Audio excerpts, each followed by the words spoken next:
네, 안녕하세요. 모카 김한영입니다. 세계 자동차 판매 순위 간단히 살펴볼 건데요. 왜 살펴보냐면 역사적인 사건이 벌어졌기 때문입니다. 예로부터 자동차 판매 순위 한번 보자면 좀 엎치락뒤치락은 원래 하는 거죠. 그렇지만 대부분은 서양 그리고 일본 회사들이 독차지하는 거였죠. 근데 이제는 그거 아닌가 싶은 수준이 됐어요. 현대차 그룹 얼마 전부터 당당히 선두권에 자리 잡고 있고요. 그리고 심지어는 중국 비아디가 요번에 순위권에 올라왔습니다. 아니 중국 차 우습다며 만만하다며 아무것도 아니라던데. 아니 진짜 무시해도 괜찮은 거 맞습니까? 아니 저도 무시하고 싶은데 세계에서 9위라니까? 일단은 현대차가 3위라는 거 이거 굉장히 뿌듯하고요. 그런데도 굉장히 걱정스럽기도 하고, 오늘은 세계 자동차 업계 어떻게 변화되는지 꼭 알고 계셔야 되는 내용들 아주 짧게 살펴보겠습니다. 네, 2023년에 여러가지 일들이 있었죠. 그 중에 가장 큰 것은 도요타의 약진이었습니다. 그래서 기사가 막 쏟아졌잖아요. 도요타가 옳았다, 역시 도요타가 앞을 내다봤네, 어쩌고저쩌고 이런 얘기 나왔죠. 사실 그 직전만 해도 도요타 이대로 망하시나요? 이런 기사가 있었습니다. 2020년에 도요타 판매량이 급락했어요. 도요타 이대로 망하시나요? 했는데 망한 건 내 주가였고요. 아니 누가 누구를 걱정해. 원래 연예인하고 대기업은 걱정하는 거 아니랬죠. 도요타 완전히 살아났습니다. 살아난 정도가 아니고 지금 판매량이 사상 최대 실적입니다. 여기 그래프를 보면 1150만 대. 요건 아닌 것 같고요. 요건 지나치게 낙관적인 전망인 것 같고, 요 집계한 건 챗 GPT예요. 챗 GPT는 원래 뻥을 좀 치니까 그럼에도 1000만 대 넘을 것이다, 그리고 사상 최다 실적을 기록할 것이다, 이것만큼은 분명해 보이네요. 사실 그래프를 보면 뚜렷하게 나타납니다. 현대차 같은 경우는 워낙 준비가 잘 돼 있었어요. 그리고 코로나에 대해서도 우리나라 정말 잘 견뎌냈잖아요. 그래서 2020년 코로나 감소폭이 그렇게 크지 않습니다. 사실 우리나라는 전혀 문제가 없었는데 이 현대차가 전 세계에 판매하다 보니까 인도라든지 뭐 유럽이라든지 이런데 코로나 문제로 그쪽 시장이 주춤하면서 조금 떨어진 거지, 우리나라는 뭐 감소되지도 않았습니다. 그보다는 2021년 반도체 이슈가 있었는데, 이때는 도요타는 워낙 구형 자동차를 팔다 보니까 반도체 이슈가 별로 없었어요. 현대차는 계속 신차를 내놨으니까 새로운 반도체들이 많이 들어가는데 이 반도체 개수가 훨씬 많아서 반도체 이슈로 회복이 조금 주춤한 면이 있었죠. 그럼에도 현대차 판매량 회복하다 보니까 쭉쭉 올라가서 지금 판매량이 무려 740만 대입니다. 대단합니다. 대단해요. 판매량이 크게 증가했는데 뭐 왕년에 가장 잘 나가던 때보단 조금 못하긴 하지만 어쨌든 지금 상당한 판매량을 보여줬는데 순위는 지난해하고 마찬가지로 3위를 차지했습니다. 그런데 문제는 폭스바겐 그룹이네요. 폭스바겐 그룹은 원래 1등 하던 회사잖아. 원래 1등이었는데 코로나 때 갑자기 엄청난 폭락을 하더니만 그 이후로 지금 여태껏 살아나지 못하고 있어요. 매년 판매량은 감소합니다. 그러더니 지금 판매량 뭐야 이거, 어떻게 폭스바겐이 800만 대 수준일 수가 있어. 지금 수준이 어느 정도냐면 12년 전 수준이에요. 폭스바겐 그룹은 전동화하겠다고 앞장을 서긴 했는데 멘트는 많이 날렸는데 실제로 내놓은 차가 별로 없습니다. 이게 조금 안타깝고요. 뭐 물론 폭스바겐은 판매 대수만 보면 안 되죠. 아우디라든지 포르쉐라든지 벤틀리라든지 이런 고급 브랜드를 가지고 있고요. 이런 고급 브랜드들은 사상 최다 실적을 기록하고 있습니다. 그러다 보니까 폭스바겐 전체의 수익성은 나쁘지 않습니다. 그래서 고급 제품은 지금 잘 만들 수 있는데 볼륨 면에서 새로운 걸 내놓지 못하면 요거 앞으로 조금 어렵지 않을까, 이런 얘기를 하게 되는 거고요. 도요타 쭉쭉 올라가고 현대차 쭉쭉 올라가는데 폭스바겐이 이렇게 내려오면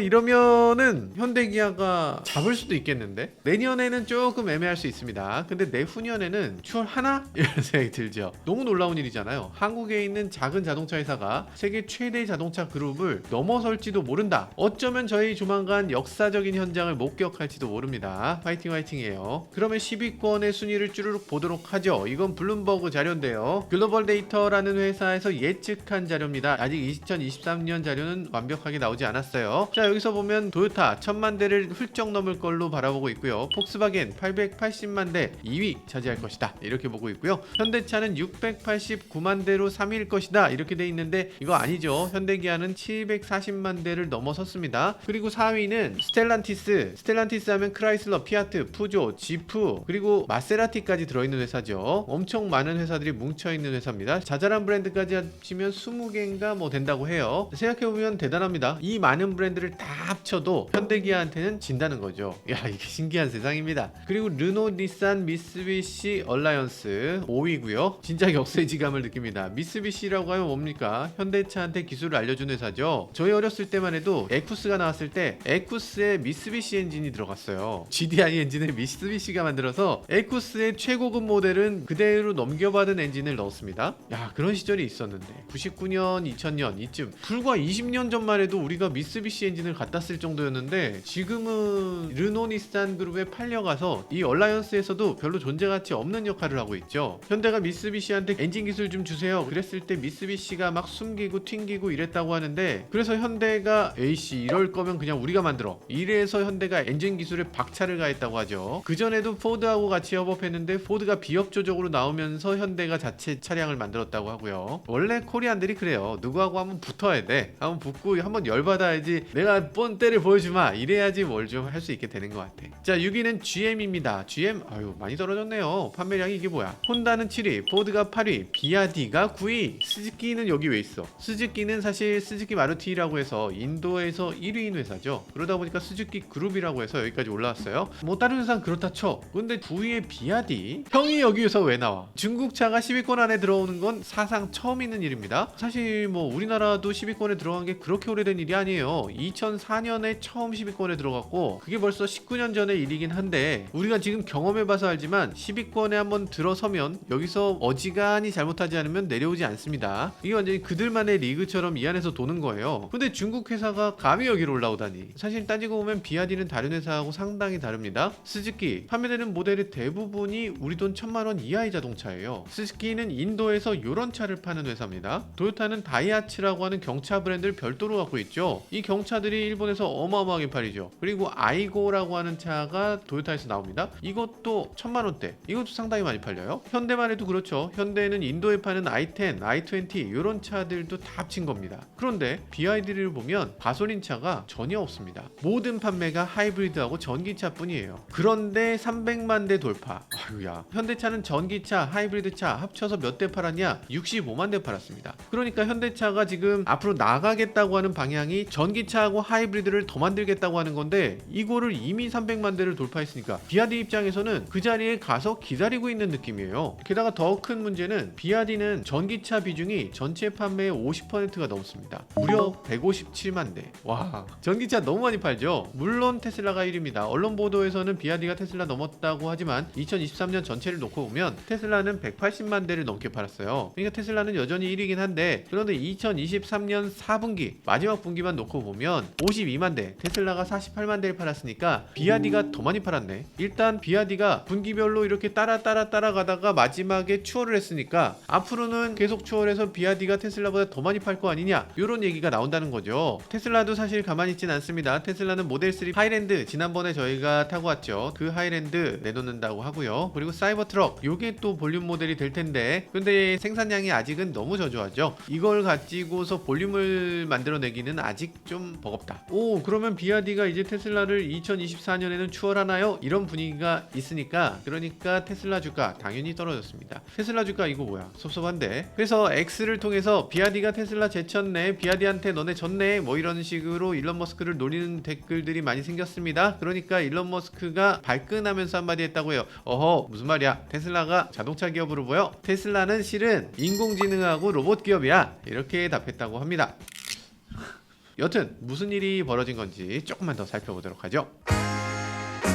일단 비아디의 판매량 증가 조금 심하다 싶은 생각이 들어요. 말이 안 돼. 2023년에 판매된 판매량 보면요, 지난 5년 동안 판매된 판매량을 다 합친 것보다 더 많이 팔았다고 해요. 5년 평균의 5배다 라는 거죠. 이렇게까지 빠르게 성장할 수 있는 비결이 뭐냐, 중국 정부가 밀어주니까 가능했다, 이런 얘기 할 수도 있습니다. 그리고 중국 시장이 있으니까 중국 시장에서 다 파는 거지 뭐 수출은 뭐 얼마나 하겠냐, 이런 얘기도 있습니다. 맞아요, 맞습니다. 우리나라 같으면 현대기아가 82%를 가지를 수출합니다. 내수는 18%밖에 안 돼요. 현대기아 엄청나게 많이 산다고 하지만 우리나라 자체가 시장이 너무 작아. 그렇기 때문에 우리는 무조건 수출해야 되는 거죠. 비아디 같은 경우는 90%가 내수, 10%만 수출하는 회사입니다. 90%가 내수. 그래도 먹고 살만 합니까? 한국적인 사고방식으로 보면 수출 못하고 우리나라 안에서만 팔린다? 그러면 얘기하겠죠. 니 뭐 전국체전 나가나 이럴 거잖아요. 그런 회사 있으면 놀릴 거잖아. 내수용이라는 말 자체가 약간 놀리는 말이야. 걸그룹도 내수용이라 그러면 놀리는 거 아닌가? 운동선수도 내수용 운동선수 뭐 이러면서 약간 놀리는 분위기 있잖아요. 근데 미국만 해도 그렇지 않습니다. 미국만 해도 분위기가 수출 뭐하러? 꼭 해야 돼? 뭐 이런 마인드가 있어요. 근데 중국의 자동차 판매 대수를 한번 보죠. 중국이 자동차 내수 부진, 자동차 떨어진다 뭐 이런 뉴스 많이 보셨을 겁니다. 그러면 이 사람들 뭘 보고 뉴스를 보도하는지 모르겠는데 내수 부진해서 그래서 중국이 작년에 몇 대 팔았냐? 3천만 대 팔았습니다. 3천. 사상 최다 실적을 또 깨트렸어요. 미국 자동차 시장 크다고 하잖아요. 우린 미국에 나가서 어떻게든 미국에 수출해서 자동차를 잘 팔아야 된다라고 생각하는 그 미국의 자동차 몇 대 파나 1년에 1,500만 대 팝니다. 미국 시장의 2배를 그냥 가뿐하게 넘어버렸어요. 대한민국은 연간 200만 대 팔립니다. 우리나라에서만 팔리는 차, 수출 못하는 차, 그럼 뭐하러 만드나요? 이럴 수 있지만 중국은 나라 안에서 3천만 대를 파는데 근데 뭐하러 수출을 해? 세계에서 가장 큰 시장에서 물건을 만들 때는 그 안에서만 경쟁자를 이기면 돼요. 그러니까 세계 최대 시장에서 생산까지 최대로 하는 거, 이거를 우리나라 분들은 아예 상상을 못하는 거예요. 무조건 수출해야지 무슨 소리야. 수출 못하면 아무것도 아니지. 이런 생각. 이게 중국에는 맞지 않다는 거죠. 물론 그럼에도 비아디 같은 경우에 수출을 하긴 합니다. 작년보다 무려 300%가 넘게 늘었다고 해요. 그래서 지금 수출 물량은 24만 대. 24만 대. 너무 적죠. 너무 적지만 그래도 300% 넘게 늘었으니까 엄청나게 늘었다라는 겁니다. 자, 수출이 늘어난 여러 가지 원인이 있는데 그 중에 하나는 러시아입니다. 러시아라니 무슨 말이야? 지금 우리나라 현대가 공장 팔고 나왔던 그 러시아, 제대로 뭐 되는 거 없는 러시아인데 그게 무슨 의미가 있어? 라고 하실 텐데 지금 러시아에서 우리가 어려움을 겪는 이유가 뭐예요? 이 러시아가 우크라이나 침공했으니까 러시아를 경제 제재하자 라고 해서 러시아에 사지도 말고 팔지도 말아야 된다. 이렇기 때문에 우리가 러시아에 자동차를 팔 수 없는 거거든요. 우리뿐이 아니에요. 서방 세계 전부가 다 팔 수가 없습니다. 그러니까 울면서 공장을 팔고 나오는 거지. 그런데 중국 기업들은 오히려 좋습니다. 다들 탈출해? 러시아에는 우리가 갖다 팔면 되겠네? 라는 거죠. 그래서 비아디 같은 경우에 지금 러시아에서 2위 메이커가 됐습니다. 그리고 중국 자동차들 유럽에도 상당히 팔리고 있습니다. 유럽은 지금 전기차 수요가 엄청나게 높죠. 전기차가 너무 필요한 상황인데 유럽 메이커들이 좀 저렴하고 좋은 전기차 잘 못 만들고 있잖아요. 그러니까 중국 전기차를 하나 둘씩 사게 되는데 중국차 괜찮네? 라면서 조금씩 늘어난다는 거죠. 유럽연합에서 이거 중국차가 지금 밀고 들어오는 거 이거 심각한 문제다 라고 보고 있어요. 중국차 가격은 또 왜 이렇게 싸? 말이 안 된다. 중국 정부가 유럽 시장을 공략하기 위해서 자기네가 미치면서 기업들한테 뒷돈을 대고 있는 거다. 뒷돈을 대서 이 사람들이 싸게 들여오는 거지. 그러니까 우리는 중국 자동차에 대해선 관세를 100%씩 때려야 된다. 이런 얘기를 하고 있어요. 지금 조사하고 있으니까 조만간 중국 자동차에 대한 관세 폭탄을 매기게 될 걸로 보여집니다. 그러다 보니까 비아디는 어떻게 했냐? 헝가리의 생산 공장을 요번에 열었습니다. 뭐 만약에 EU에서 중국산 자동차에 대해서 관세 100%를 매긴다고 하더라도 그럼 헝가리에서 우리 만들어서 나가지? 라는 거예요. 이걸 이렇게 빨리 대응한다고? 대단합니다. 사실 우리가 중국이라고 하면 내수만 하고 수출은 절대 못할 나라라고 얘기하고 아니 중국차를 누가 사겠어? 라고 하지만 세계 자동차 최대 수출국은 중국입니다. 이미 일본을 제치고 중국이 1위에 올라섰어요. 물론 그게 중국 브랜드는 아니지. 테슬라 브랜드, 볼보 브랜드, BMW 브랜드, 폴스타 브랜드 뭐 이런 등등의 다양한 브랜드를 붙여서 판다는 거죠. 그럼 우리는 이거는 벤츠구만, 이건 BMW구만 이렇게 산다는 거예요. 지금 우리나라에서 중국 브랜드라고 하면 절대 안 샀지만 이제는 뭐 샤오미 같은 거 전혀 거리낌 없이 사잖아요. 이렇게 되는 것처럼 다른 브랜드를 붙여서 우리나라 들어오면서 처음에 장벽을 조금씩 무너뜨리면 결국엔 중국 브랜드 자동차 사게 될 겁니다. 지금 이거 심각한 문제예요. 우리나라 중국 무역 수지를 한번 보면요. 우리나라의 주된 무역은 중국의 물건을 파는 거였어요. 무역 수지 흑자는 주로 중국에서 나왔습니다. 우리는 앞선 기술을 갖고 있고 우리는 앞선 문화를 갖고 있고 그러다 보니까 중국에서 너도 나도 한국 물건을 사면서 한류 열풍이 불면서 우리나라 물건에 대한 이미지가 엄청나게 높았었죠. 그러다 보니까 우리가 내놓으면 뭐든 다 잘 팔려. 뭐 브랜따노니 이랜드니 하는 이런 정말 우리나라에서는 옛날에 흘러간 그런 패션 브랜드 다 잘 팔려. 그리고 이니스프리니 에뛰드니 뭐 이런 저가 화장품도 중국에서는 이렇게 훌륭한 화장품이 있었어 라면서 다들 사갔죠. 그냥 그냥 메이드 인 코리아만 붙어 있으면 무조건 사던 시절이 있었습니다. 그런데 어느 순간부터 이게 서서히 뒤집혔다는 거죠. 얼마 전까지만 해도 우리가 흑자였던 것 같은데 작년 올해 들어오면서 갑자기 우리나라 무역 적자로 확 돌아섰죠. 이게 얼마나 돌아섰냐? 작년 11월까지 통계만 봐도 중국 적자가 23조 6천억. 아니 흑자가 줄어든 게 아니라 적자가 23조. 이게 말이 되나? 지금 수십조씩 적자가 나는 거예요. 매년 중국에서 사올 건 너무 많고 팔 건 없다고 합니다. 갑자기 일시적으로 이게 좀 떨어졌나? 이렇게 생각했는데 사실은 그게 아니었다는 거예요. 국제무역통상연구원장께서는 이렇게 말합니다. 그동안 우리나라가 중국에 무역할 때 반도체 흑자라는 착시 효과가 있어서 그동안 대중교역 구조가 변화됐던 것이 완전히 가려져 있었다라는 겁니다. 그러니까 그동안 우리가 반도체를 워낙 많이 팔았으니까 반도체 파면서 흑자가 계속 났으니까 우리가 실제로 나머지는 다 적자였는데 근데 우리가 흑자를 보고 있다고 착각했다는 거예요. 이제 반도체 수출이 뚝 끊기니까 야 이거 우리 팔던 거 다 적자였네. 이거 되돌이킬 수 있는 방법은 없네. 이렇게 됐다는 건데 이걸 어떻게 해야 되나 소름 끼칩니다. 비아디 얘기하다가 너무 샜네. 비아디 얘기를 해야 될 것 같은데 비아디가 세계 9위 이거 엄청난 일입니다. 사실 만만한 일은 아니었죠. 테슬라가 중국에 들어왔을 때 비아디 이대로 망하나? 라는 얘기도 있었습니다. 왜냐하면 그 전까지 자동차 회사는 중국에 들어갈 때 50대 50으로 합자해서 들어가야만 했어요. 그러니까 그 얘기는 뭐냐면 한국에서 차 한 대 팔았을 때 100만원 남으면 중국에서 차 한 대 팔면 50만원은 가져가고 중국 기업에 50만원은 줘야 된다는 거예요. 그게 50대 50으로만 들어갈 수 있었던 거죠. 모든 회사가 BMW, 벤츠, 아우디, 폭스바겐, 현대 기아도 물론이고요. 그래서 모든 기업이 다 50대 50이었는데 테슬라만은 예외였습니다. 시진핑이 나서서 테슬라를 100% 투자사로 들어올 수 있게 열어줬어요. 외국 기업이 완전히 소유한 중국 최초의 자동차 공장. 그게 테슬라입니다. 그러니까 그만큼 테슬라를 밀어주겠다는 의미였죠. 비아디 입장에선 무슨 발등에 불 떨어진 격입니다. 보통 중국 정부는 내수 시장이 어느 정도 클 때까지 외국 기업들을 차단해주는 역할을 해주잖아요. 페이스북, 구글, 유튜브 이런 거 못 들어오게 하면서 중국의 바이두라든지 빌리빌리라든지 이런 것들이 성장할 때까지 시간을 벌어줬죠. 뭐 앞으로도 못 들어갈지 모르겠지만 어쨌든 그런 상황이기 때문에 비아디도 테슬라 없는 시장에서 왕이다 이런 생각이 들었는데 갑자기 테슬라가 들어왔을 때 그것도 중국 정부가 적극 권해서 들어왔을 때 이때 당연히 비아디는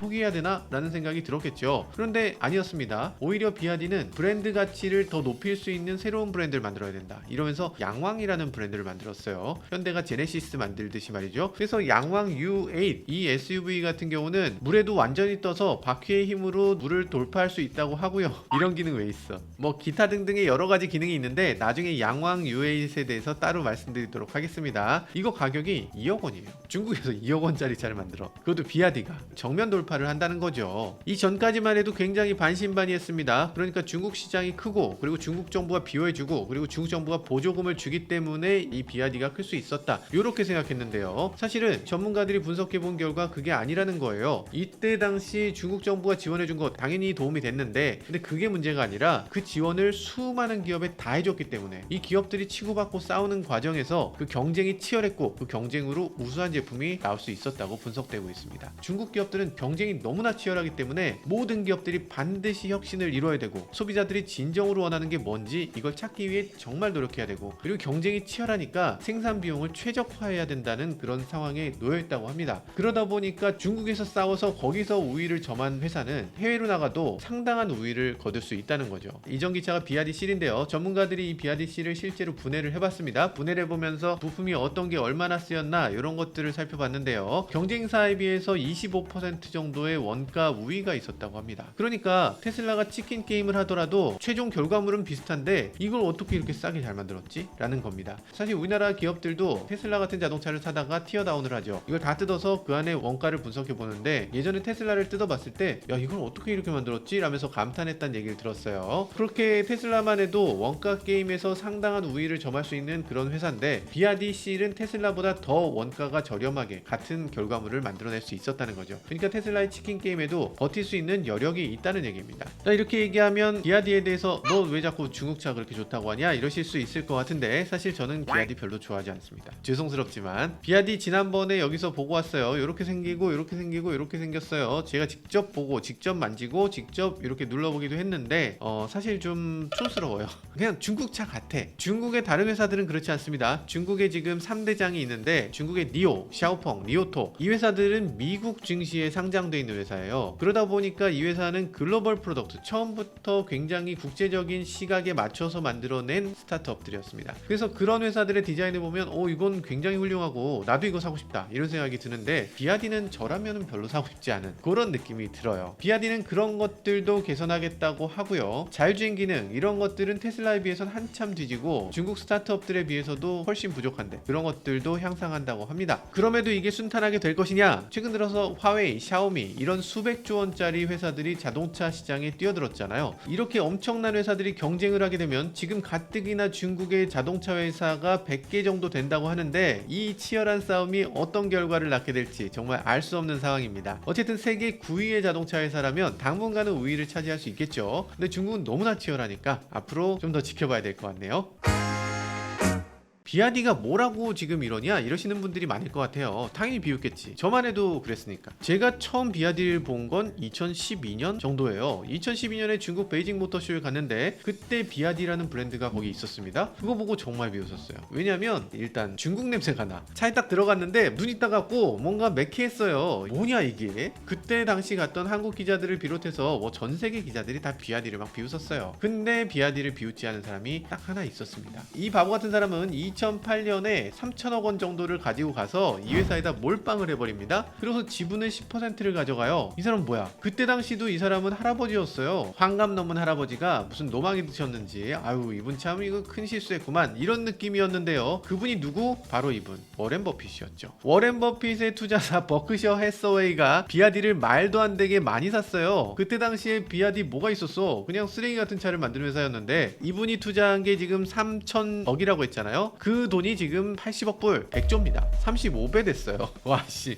35배를 벌었어? 뭐 20년 만에 번 거니까 뭐 그 정도 벌 수 있나? 얼마 전 고점에서 많이 파셨죠? 아니 이분들 고점은 또 어떻게 이렇게 잘 알아? 버크셔 해서웨이의 멍거 버크셔 부회장 얼마 전에 99세 나이로 돌아가셨죠? 멍거 버크셔 부회장께서 이런 얘기 했습니다. 살아생전에 전기차에 대해서 말씀하셨는데 전기차는 배터리 게임이다 이렇게 얘기를 했어요. 그때 당시 중국의 신생 배터리 회사 비아디의 지분을 인수하게 된 건 그런 이유다 라고 얘기를 합니다. 사실 멍거 부회장은 이 버크셔 해서웨이 회사가 투자하기 전에 미리 비아디에다 투자했던 사람입니다. 근데 그때 당시 이 회사는 사실 자동차 회사는 아니었어요. 그때는 배터리 회사였습니다. 신생 리튬이온 회사였는데 이 회사가 모토로라, 노키아 이런 회사에 배터리를 납품하는 회사. 그러다 보니까 이게 빵 터지면서 와 이거라면은 배터리 성장성 있는데 라면서 그 회사에다가 투자를 하게 된 거죠. 근데 그건 개인적인 투자였고 이 버크셔 해서웨이가 투자할 때쯤에는 비아디가 자동차 회사 하나를 인수했을 때였어요. 그러니까 자동차 회사를 인수해서 전기차를 만들겠다라고 하는데 그거 될 거라고 생각했나? 그때 당시만 해도 전기차가 될 수 있을 거라고 생각한 사람 아무도 없었습니다. 그때 당시에 뭐 일론 머스크 정도 됐을까? 마틴 에버하드 정도 됐을까? 테슬라 창립자들 몇 명, 그리고 몇 명 안 되는 사람들이 전기차에 대해서 긍정적으로 얘기했던 거예요. 그때 당시에 어떻게 환갑 넘은 할아버지가 이 전기차 핵심을 어떻게 이렇게 꿰뚫어 봤나 이런 생각이 들죠. 전기차는 당연히 자동차 회사가 하는 거라고 생각했는데 이분들은 아니었다는 거죠. 전기차는 배터리 회사가 하는 거야 라고 지금 본 겁니다. 그리고 이 멍거 부회장이 뭐라고 했냐면 인간의 미래에 영향을 끼치는 기술적으로 가장 중요한 주제 중에 하나다 라면서 여기다가 투자를 했다는 거예요. 정말로 미래를 내다보는 해안이다 이렇게 말하지 않을 수가 없죠. 만약에 이 당시에 워렌 버핏 그리고 멍거 버크셔가 중국도 형편없었고 비아디도 형편없는데 그 모습을 보고서 저런 쓰레기 같은 회사라고 정말로 비웃었다면, 바보 같은 저처럼 말이죠, 저처럼 이렇게 비웃었다면 그러면 어떻게 버크셔 해서웨이가 지금 같은 위치에 올라설 수 있겠어요? 지금 버크셔 해서웨이 세계 모든 회사의 시가총액을 나열해보면 그 중에서 8위입니다. 지금 메타나 뭐 별 차이가 없어요. 삼성전자의 2배입니다. 어떻게 이런 회사가 될 수 있겠어? 이 비아디를 내다볼 수 있는 이런 해안, 이런 게 있었으니까 가능한 거지. 그리고 선입견 없이 사물을 바라보고 거기 보이는 표면이 아니라 그 너머까지 바라봐야지만 해안이 있는 사람이라고 할 수 있고, 그래야지만 제대로 투자도 할 수 있고 사업도 그래야지만 할 수 있는 거죠. 지금 지금 중국 표면적으로 보고 중국 물건들 제대로 보지도 않고 이거 비웃어 버리면 안 됩니다. 중국은 지금 엄청나게 위협적인 상대고 비아디 상당히 올라왔어요. 지금 비아디가 위협이 아니라거나 중국을 얕잡아 보자고 얘기하는 건 우리가 조선시대에 일본이 잘못하면 조선을 침략할 수 있습니다 이런 신하들이 있을 때 야 일본 그거 아무것도 아닌데 일본에 대해서 뭐하러 신경을 쓰냐 이렇게 얘기하는 그런 일부 간신배들이나 다름없는 일입니다. 지금 전 세계 자동차 업계에서 중국을 비웃고 있는 건 우리밖에 없습니다.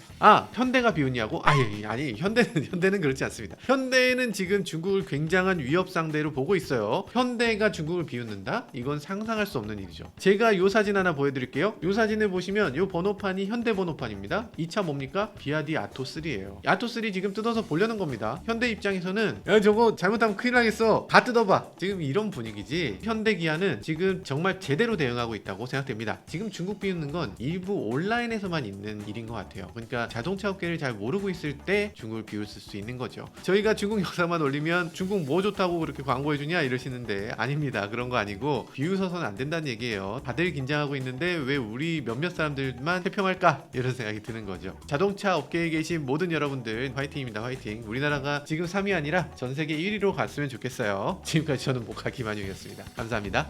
3천만 대 시장이라니까 중국 시장에 나가서 우리도 3천만 대 중에 1,000만 대 정도는 합시다. 화이팅 화이팅.